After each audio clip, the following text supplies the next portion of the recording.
25 years ago, I started my first day at school, and this picture was taken of me that day, capturing a little bit of the anxiety and curiosity I was experiencing at the time. Ever since that day, I've hoped for the educational system to improve, to change, to become better. And being part of this movement and meeting the resistance of the system was very much like when an unstoppable force meets an immovable object. There have been many objections that I've heard throughout the years. You can't make changes overnight. You can't decentralize the system all of a sudden. You can't ask teachers to make so many changes in such a quick amount of time. Yet here we are in 2020, and all of a sudden, these things, they're happening.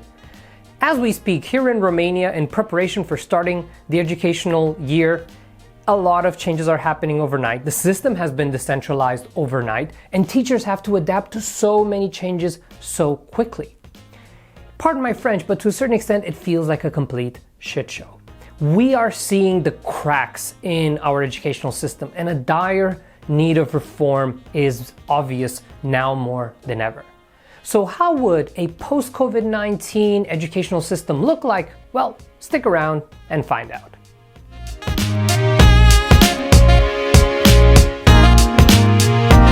Hi, my name is Glod, and this is Our Story, the series where we unpack stories about science and human history in order to better understand our past, present, and our future. Today's video is about education. Why? Well, because education is at the heart of the success of the human civilization. Through learning, exploration, cross-generational knowledge, documenting and passing on human experience, we have become the dominating species on this planet. We went from simple hunter-gatherers scattered across the planet to the exterminators of 2/3 of the wildlife population in the past 50 years alone. Education, knowledge, skills, these are probably our greatest strengths.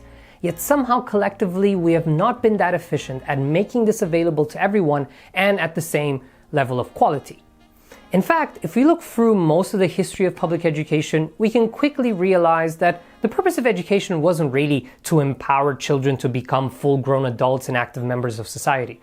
In fact, most of the time it was a tool for governments and regimes to further their own agenda and their own political interests.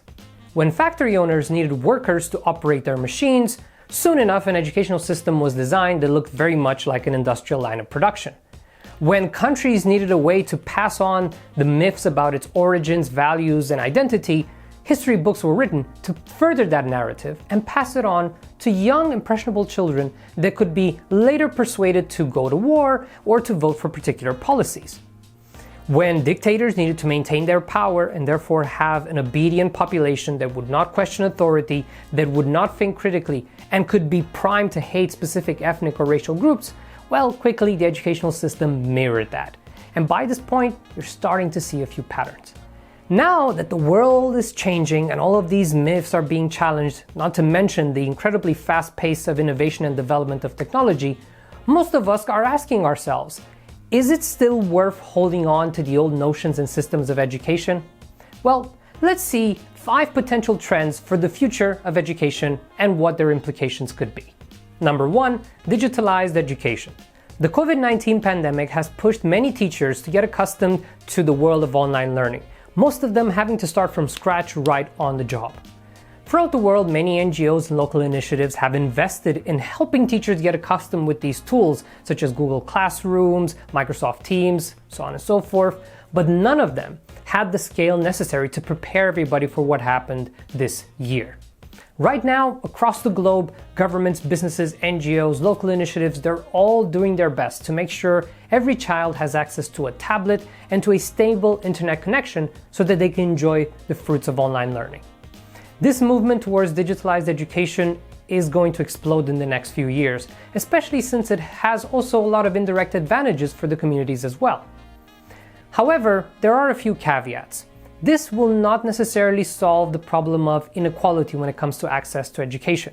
In fact, it might create bigger gaps between richer and poorer communities depending on the resources they have at their disposal. Needless to say, this trend is here to stay, and in the next few years, digitalized education will be mainstream for mostly everybody on the globe. Number 2, practice-based and student-driven learning. As teachers moved their classes online, they quickly saw the problem of student engagement. They realized that most of their students were not really that interested in what they had to say, and they were quite bored. But in fact, they just saw the reality that has been going on for decades. Just that face-to-face teachers had a lot more authority over their students. Old methods of command, punish, and control don't translate that well into the online world. And now teachers have to come up with ways of making their classes enjoyable, fun, and engaging. Yeah, good thing we needed a pandemic to help us realize that. Now, all over the world, companies, experts, and teachers are trying their best to adapt the school curricula to this new method of interaction online, and to make sure that on the other side of the screen, the children are not just able to receive information, but also examine it, integrate it, work with it, play with it, and find ways to apply it in their everyday lives. Again, good thing we needed a global pandemic to realize that was important. By the time this pandemic will be behind us, which will take at least one more year if you ask me, these methods will be implemented, and at that point, it will be very hard to go back to the way things were. Number 3, the importance of health education. The current pandemic has shown that some of us lack a basic understanding of public health policies, which in turn has cost us many lives and has brought an unnecessary polarization to our society. Therefore, many governments will be forced to include more and more health education programs that won't cover just pandemics, but a wide array of subjects, from first aid procedures, nutrition, personal hygiene, how the health system works, all the way to sex education. Of course, this will spark a great deal of debate, and many conservative countries will be very resistant to such changes. But in the end, either they will have a hard time trying to stop these reforms, or they will be helpless in front of these changes. While we might not see the same changes everywhere across the globe, this will definitely be a huge step forward. Number 4, teachers becoming leaders. Now that educational content is available at just a click of a button, what purpose do teachers serve? Of course, 100 years ago, they were the stewards of knowledge, but now this represents only a secondary need for most children. In fact, what children need is guidance in order to better integrate what they're learning. They need emotional support to navigate experiences such as failure, socializing, learning, and they need someone to inspire them to pursue a specific career or to specialize in certain fields. In order to be effective, most teachers will have to develop leadership skills. Teach for All has championed this idea of the teacher as a leader in their classroom and in their community. And this will be required of all teachers, especially now as we're navigating the uncertainties of school during a global pandemic. The most effective leaders will soon be regarded as examples in their communities, and this will put pressure on other teachers to soon follow their example. Now, we needed these skills from this profession from the very beginning. Again, we did not need a global pandemic to remind us of this. But luckily now, under these conditions, governments, principals, and teachers will have no choice but to take this seriously and to reconsider what role does the teacher actually play in the classroom and in their communities. Number 5, the growing involvement of parents, NGOs, and businesses in education. When we look at the most inspiring and innovative solutions for public education, they tend to come from outside the system, from people and local initiatives that quickly understood the newly shaping reality and have helped children adapt to these changing times. Now, more than ever, there is a pressure to decentralize the system. Not only that, parents, NGOs, businesses want to have a say when it comes to the decisions that affect the future of education in their communities. Now, is this a good or a bad thing? Well, frankly, it's hard to tell, because this won't necessarily guarantee that it will translate into a better educational experience for children out there. Think about it. If you've ever participated at a parent meeting or joined a parent group on WhatsApp, you know these are not the most effective decision-making spaces. However, the flip side would be that for better or worse, people will be more involved in the decisions that will affect the future of their children. From investing, budgeting, extracurricular activities, to the overall management of the school.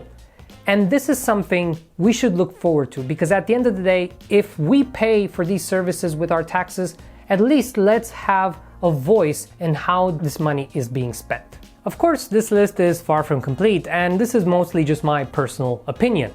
But what do you think? What do you believe will be the most important trends for the future of education? And what do you think about the trends that I presented so far? Are they too optimistic? Have I not been daring enough? Let me know in the comments.